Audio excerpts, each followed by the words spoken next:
Amém, amados? Pode assentar, mas mesmo assentado, abra sua Bíblia em Mateus, capítulo 5, para aqueles que não lembram, a gente vai ficar aí um tempo ouvindo, estudando um pouco sobre as bem-aventuranças.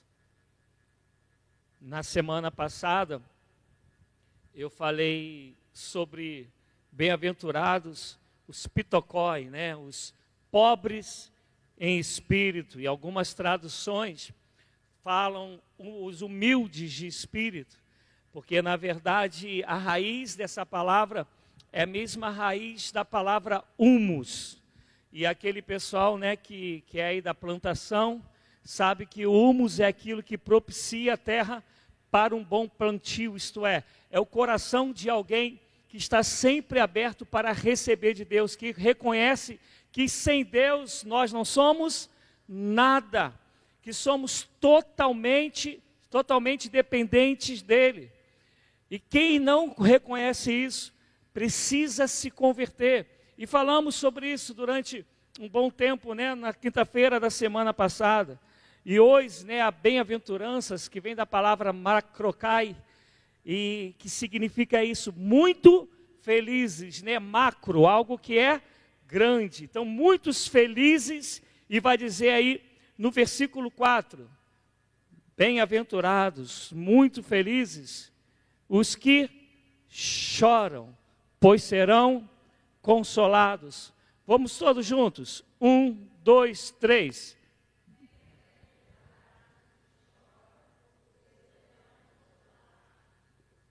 Essa palavra, pentotês, do grego, ele é um choro, que é um choro como, quando a gente quer tentar comparar com a realidade, é um choro como um pai ou uma mãe que perde um filho de maneira abrupta, sem esperar, talvez, um assassinato, alguma coisa assim, e vem aquela dor tremenda dentro do pai, e aquele choro que se compadece, que se possível for, traria a vida de volta ao filho, ou daria ao filho a vida uma vez mais.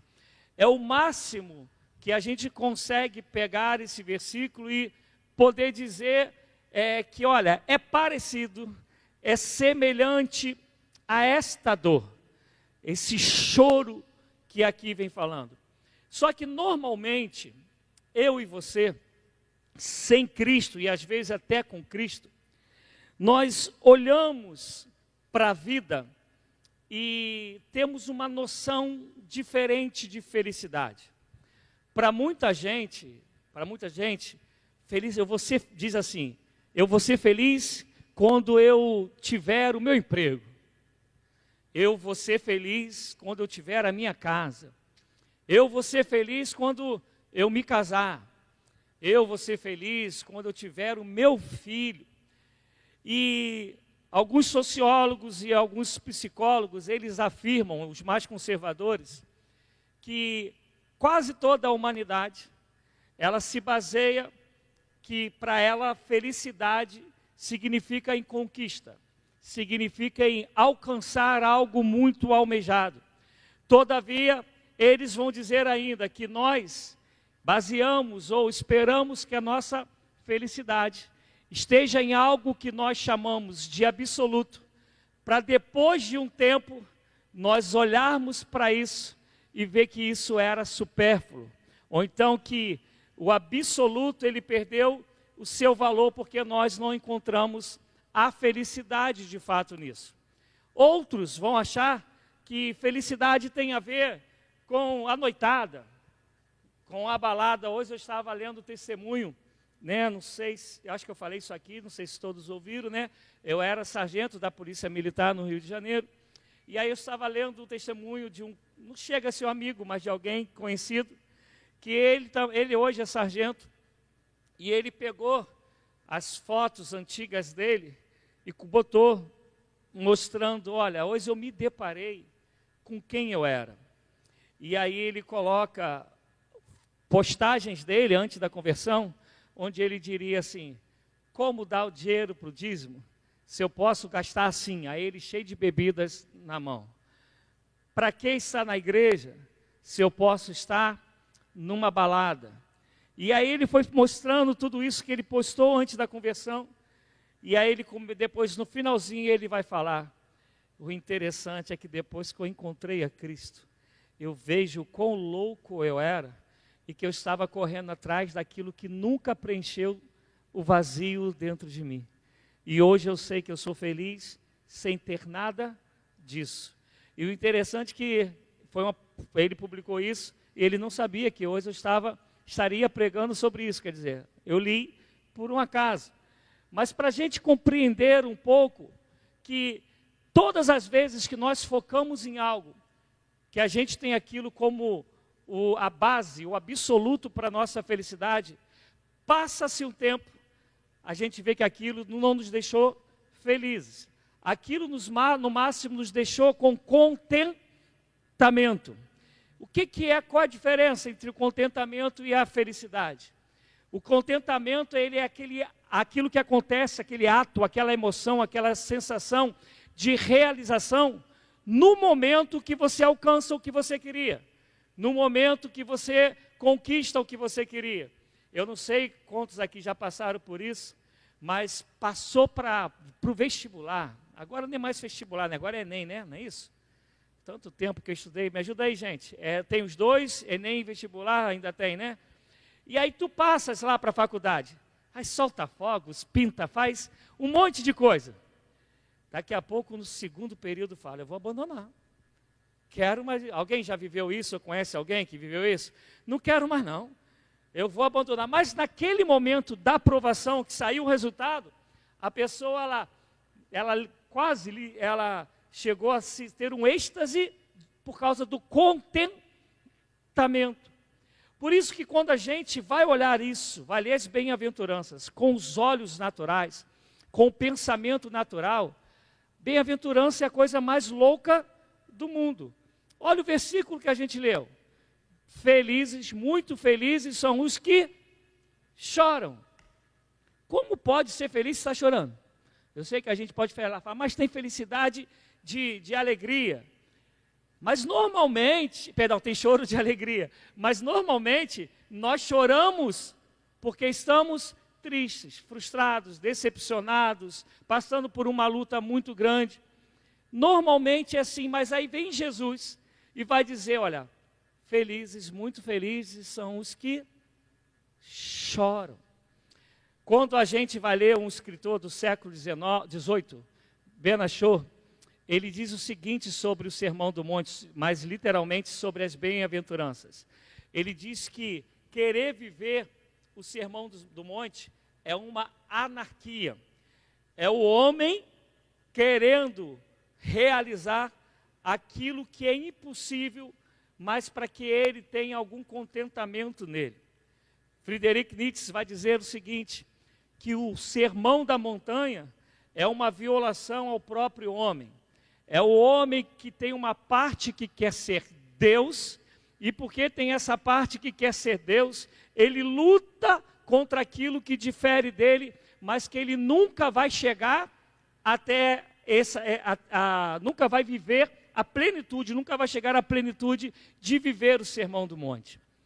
Todavia, não sei quantos aqui conhecem, já leram, o escritor, sociólogo e teólogo Martin Lloyd-Jones, ele vai dizer que as bem-aventuranças é o desejo de Deus de morar plenamente dentro do ser humano, a fim de que o ser humano glorifique ao Senhor vivendo como Ele na terra.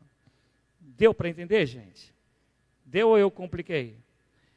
Porque quando a gente vai fazer um paralelo, como faz o escritor os Hebreus e alguns outros, Atos também vai falar disso, entre Moisés e Jesus, nós vamos ver Moisés 40 dias jejuando e orando. E aí Deus vai dar a Moisés os 10 mandamentos. A gente vê Jesus 40 dias no deserto. Quando ele sai do deserto, ele vai para o monte e fala sobre as bem-aventuranças. Moisés lá estava falando de algo que é praticamente do lado de fora, que são os 10 mandamentos.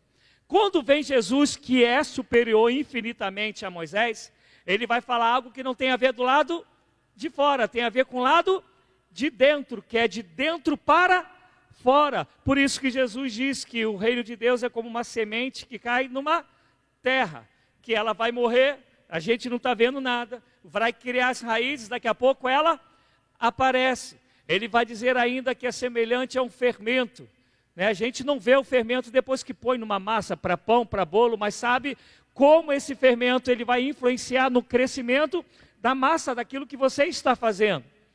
E quando nós vamos olhar para as bem-aventuranças, nós temos que compreender que a gente tem que olhar para ela como Cristo vivendo em nós. Amém, amados? Porque quando a gente entende que Deus nos chamou para sermos a imagem e semelhança dele, ele está dizendo, olha, a minha maneira de ver a vida, a minha maneira de ver o próximo, o meu caráter, eu quero que aqueles que agora são meus irmãos, porque Jesus Cristo é o primogênito, amém? Que eles sejam como eu. É por isso que quando ele vai falar em João, ele fala, Pai, como o Senhor me enviou, também os envio. E olhando para as bem-aventuranças e falando sobre a parte do choro, esse choro que não tem a ver com o teu negócio que está mal ou que quebrou, esse choro que não tem a ver com uma enfermidade que você está vivendo, esse choro ele não tem a ver com a topada que você deu, ou então como eu que sou botafoguense, perdemos ontem para o Flamengo, né, com um jogador que era para ser expulso, né, Rodrigo, acabou não sendo. Não é esse tipo de choro. O choro que ele tem que estar falando aqui é sobre a mesma coisa que move o coração de Jesus. Quando nós fomos encontrar Davi vai falar que ele chorava porque o povo de Israel estava abandonando o Senhor. Quando a gente vai ver Paulo vai dizer que ele chorava porque o povo estava voltando ao judaísmo. Quando a gente vai ver Jesus falando, ele vai falar desse lamento, desse choro, e ele chega a dizer, quantas vezes o pai quis te acolher como a galinha que acolhe os seus pintinhos. É o choro em primeiro lugar, pelo nosso próprio pecado. Eu tenho saudades, eu não sei aqui como é com vocês, né? Mas eu tenho saudades, e eu lembro disso, da minha conversão nos meus primeiros anos, que eu entrava na igreja metodista, lá em Campo Grande, Damasco, da onde minha sogra é. E a gente, dependendo da pregação, ou às vezes antes mesmo de começar o culto, pessoas de joelho começavam a orar e daqui a pouco elas estavam chorando, porque elas sabiam que havia o pecado contra Deus. Eu não lembro a última vez que eu, estando no culto, eu vi alguém chorando por causa do pecado. Você pode prestar atenção, às vezes a gente orando, a gente chora por causa da luta que a gente está passando. A gente chora por aquilo que a gente quer alcançar e ainda não alcançou.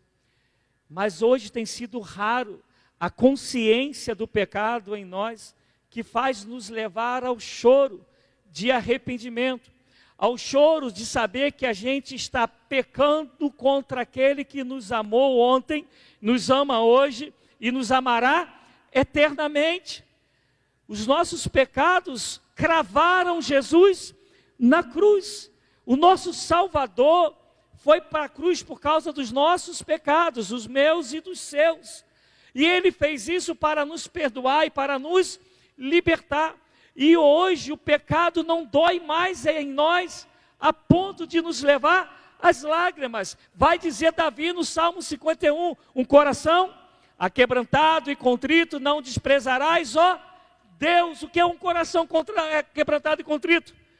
É um coração que está lamentando, que está chorando diante de Deus, porque ele pecou contra Deus. E quem conhece o Salmo 32 e o Salmo 51 foram escritos por Davi depois dele adulterar, de colocar o chefe lá da guarda na frente para morrer, e ele vai e escreve esses dois salmos, porque estava doendo dentro dele. É por isso que ele é chamado homem segundo o coração de Deus, porque ele era um homem quebrantado e sensível à presença de Deus, ao toque de Deus, à santidade de Deus, e nós perdemos isso. Nós perdemos tanto isso que tem gente que mente pregando. Tem gente que adultera a palavra, tem gente que inventa a história para poder ter qualquer tipo de glamour. Tem gente que inventa cura para poder ter audiência na televisão. Porque a gente acha que o pecado é normal.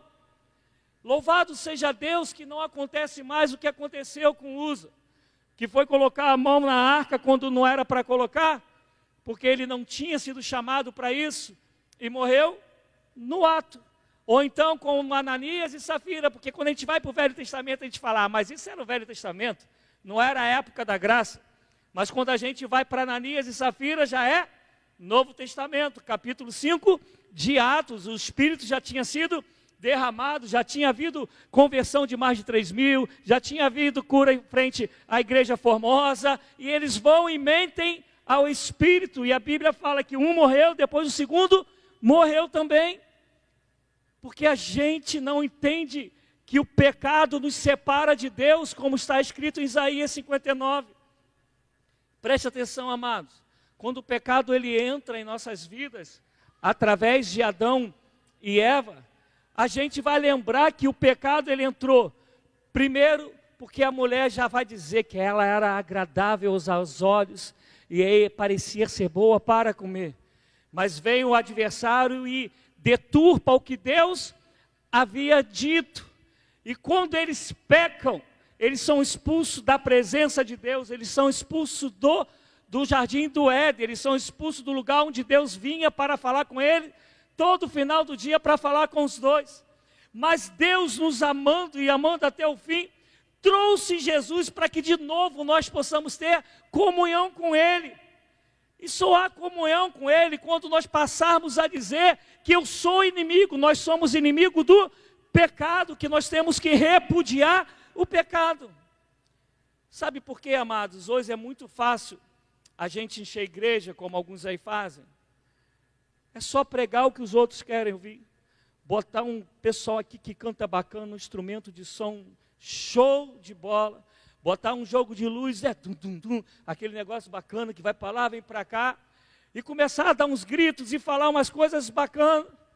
Vai encher. Por quê? Porque o povo não quer se arrepender. O povo não chora mais por causa dos pecados. E aí, se eu não prego pecado, contra o pecado, todo mundo vai querer vir aqui ouvir. Mas quando a gente fala, olha, bem-aventurados, muito felizes, são aqueles que choram. Lembra que o começo era como o dos humildes, dos pobres? Eu me esvazio de mim mesmo para poder ser cheio de Deus, cheio no sentido de eu quero ser direcionado por Deus, eu quero aprender de Deus, eu quero viver para a glória de Deus, eu tenho que reconhecer que eu sou dependente dEle, que sem Ele eu não sou nada. Quando eu reconheço isso, que sem Deus eu estou perdido, sem a misericórdia dEle eu estou perdido, sem os ensinamentos dEle eu estou perdido, logo eu vou olhar para mim e vou dizer como Paulo, miserável homem que eu sou, isso vai brotar em mim, um desejo de não pecar mais contra Deus, mas ao mesmo tempo um arrependimento de dizer, Senhor, contra ti somente pequei e fiz aquilo que não era agradável aos teus olhos, louvado seja Deus. A gente perdeu isso. E o interessante é que a gente às vezes fala, por que hoje não há tantos sinais como havia na igreja de Atos? Amados, Deus não mudou. Nem o Pai, nem o Filho, nem o Espírito Santo. Mas o povo que se diz povo de Deus, mudou lamentavelmente e mudou muito. Amém, amados? Glória a Deus. Pecado, ele traz um salário, quem lembra qual é o salário do pecado? E aí, como não aconteceu a morte como Ananias e Safira, a gente fala, estou bem. Quer ver um grande engano que a gente vive? Às vezes a gente está pecando consciente, ou então a gente já tem uma vida em alguma área de pecado, mas nada está acontecendo de ruim, e ao contrário, às vezes coisas que a gente chama de boas, começam a acontecer. Aí, automaticamente, o nosso auto-engano vai dizer assim, então, não estou tão mal na fita, mas o salário do pecado é a E aqui não está falando de morte física, não. Está falando da morte espiritual, da morte eterna. Tu podes viver 300 anos, 400 anos, tu pode ser um Matusalém na terra. Mas quando tu fechares os olhos em relação à eternidade, você a passará distante do Senhor para todo o sempre. Isso é muito sério. Por isso que ele está dizendo, bem-aventurados, muito felizes, são esses que choram porque pecaram contra Deus, porque machucaram Deus, porque se afastaram de Deus, porque deixaram, por causa do pecado, de avançar no caminho do crescimento espiritual que Deus havia chamado para caminhar. E, por favor, amados, o que eu vou dizer aqui é algo que eu vivia um pouco, tem uns meses atrás, 5, talvez 6 meses. Tinha um casal que me procurou, e eles já eram conhecidos, principalmente um rapaz muito conhecido da igreja, e ele queria casar, e ele falou assim para mim, mas olha, eu quero casar porque eu não quero viver em pecado. E eu olhei para ele e falei assim, então peraí, você não quer, na verdade, casar porque você se arrependeu do seu pecado. Tu acha que o casamento é aquilo que vai pegar um curativo e vai colocar em cima do teu pecado, porque se tu não casasses, tu continuarias então pecando contra Deus. Ele olhou para mim assim, meio chateado, mas depois ele entendeu, ele falou, pastor, eu entendi, a gente vai ter que conversar mais sobre isso, mas acabou não dando mais para a gente conversar, porque pecado só é perdoado quando existe arrependimento, e pecado é compreender que eu estou machucando o meu Senhor, eu estou indo contra a vontade dEle. Pecado é sinônimo de rebeldia, eu estou sendo rebelde contra a vontade de Deus, que é boa, perfeita e agradável. Eu estou dizendo para Deus, eu sei mais do que o Senhor, a minha decisão, o meu comportamento é melhor do que o Senhor pensou para mim, o Senhor não sabe, na verdade, nada.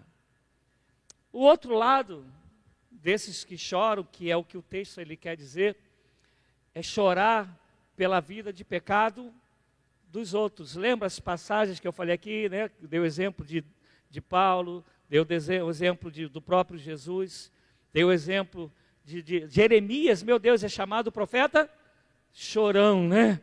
Como ele lamentava o pecado da vida de Israel, daquilo que eles estavam vivendo. A gente deixou de se compadecer pelo pecado dos outros. Eu vou dar um exemplo. A gente vai ver que o povo lá fora, sem Cristo, está caminhando para onde? Para aquilo que a gente quer, para a condenação eterna.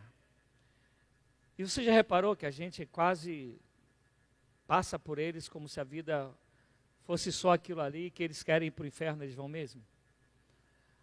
Aqui, né, na pregação, falei sobre o futebol.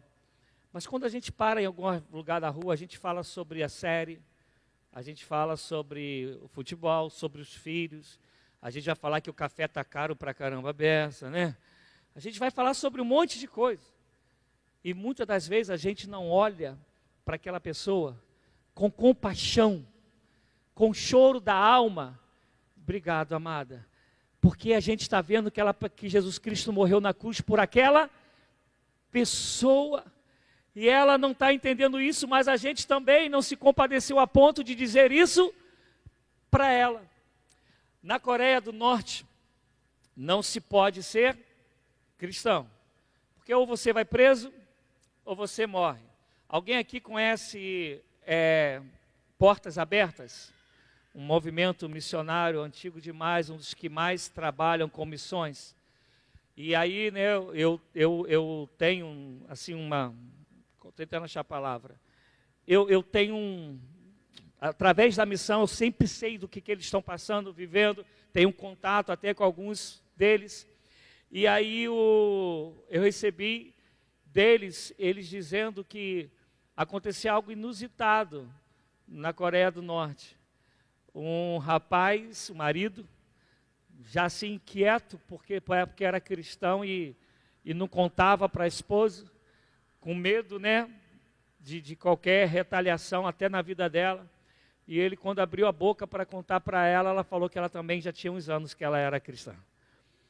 E eram amigos, eram cristãos ocultos, mas por uma explicação plausível. Quanto de nós somos cristãos ocultos na nossa faculdade, no nosso trabalho, na nossa vizinhança?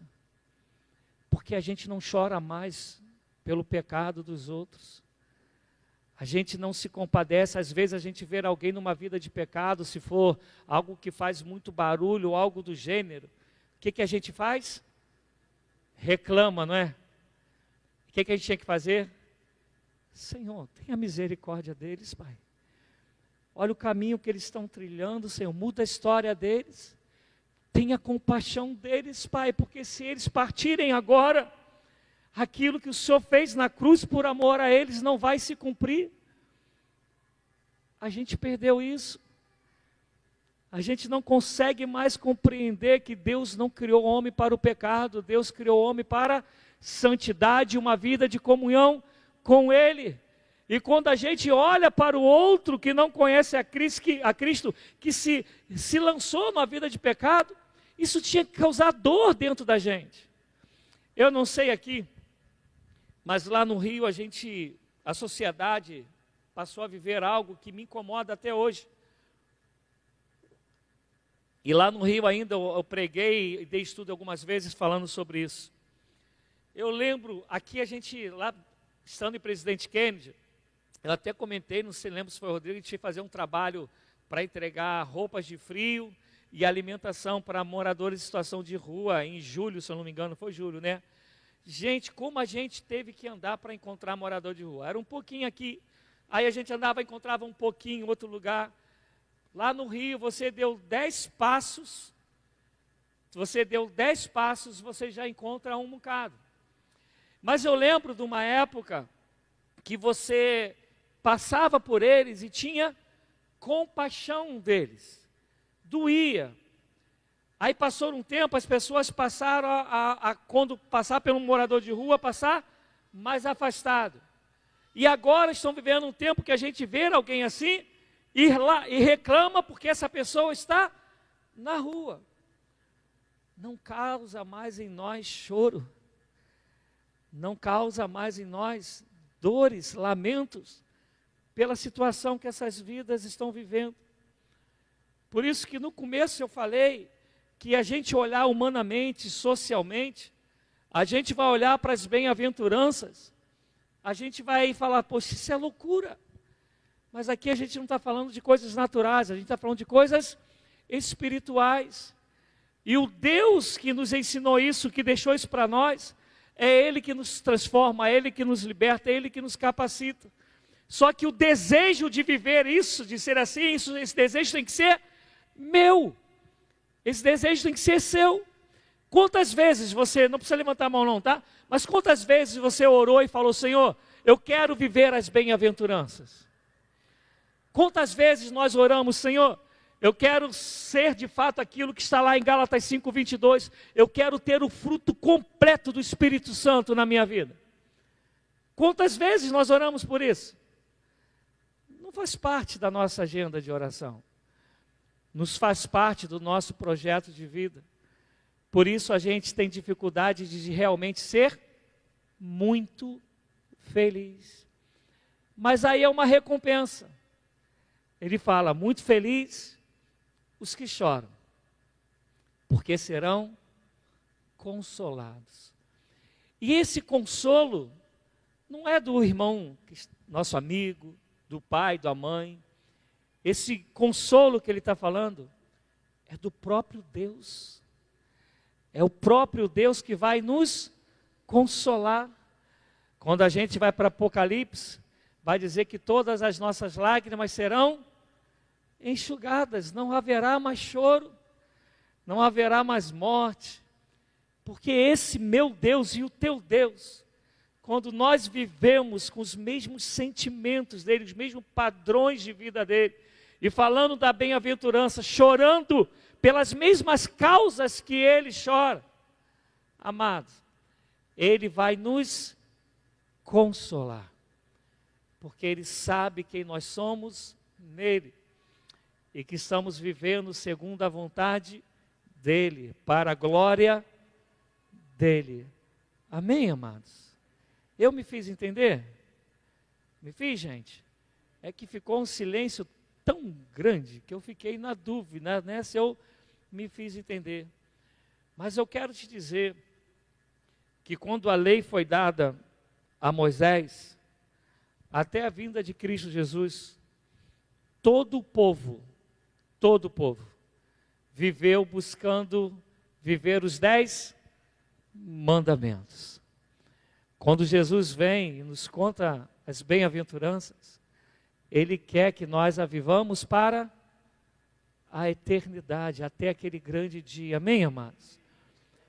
Então quero pedir que tu guarde essa palavra no teu coração, que haja desejo no teu coração de dizer: Senhor, eu quero ser semelhante ao Filho do Homem. A gente canta, né? Uma música do Cláudio Claro, Tabernáculo Davi, falecido Cláudio Claro. Eu quero ser semelhante ao Filho do Homem. Mas esse é o chamado do Filho do Homem para a minha vida e para a sua vida. E que nós possamos ser felizes em Cristo Jesus.